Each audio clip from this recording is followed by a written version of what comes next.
So we have just had an exclusive listening session of the album, and I was blown away about the album. So tell us a bit about the album behind the scenes.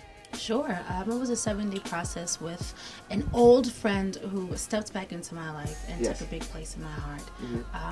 We played around in New York City and just wrote what was on the top of our mind.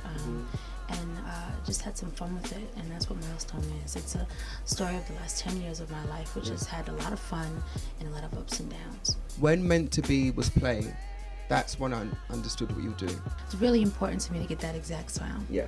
And thank you for hearing it and understanding it. It's a frequency that puts you into almost a dark space, almost a melancholy space, a very thoughtful space, meditative almost. And I know that people feel that, but they don't always know how to articulate it, and so they just call it that person's sound. But I've always loved that sound. I think Janet Jackson had that. I think Toni Braxton had that. Just that warm, dark, analog-y sound. Indie girl. A very clever message put together with a beat you can nod your head to, but it's got a very important message about being in the limelight. Your face is everywhere, you're going around the world, but it can actually be a rather lonely, isolating place.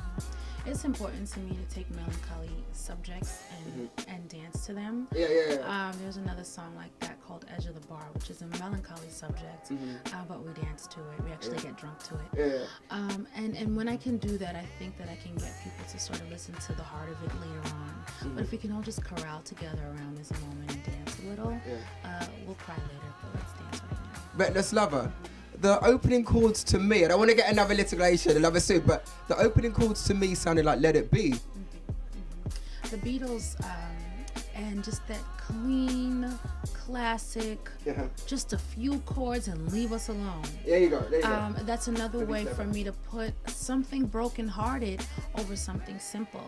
I can't stand to overcomplicate things. I love classically written music with easy to listen to chords, especially when you're singing about being this reckless individual of a girl. Because usually the guys get to sing those kind of songs. But, they're doing it. Yeah, or they're doing it. But this time it's a girl being absolutely reckless.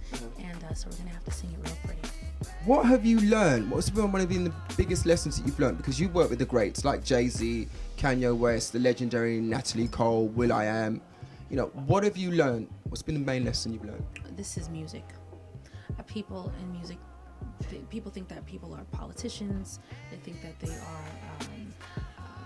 selling something. They think. Are we talking about Donald Trump now? No, no, and we don't want to. That's the point. I'm not.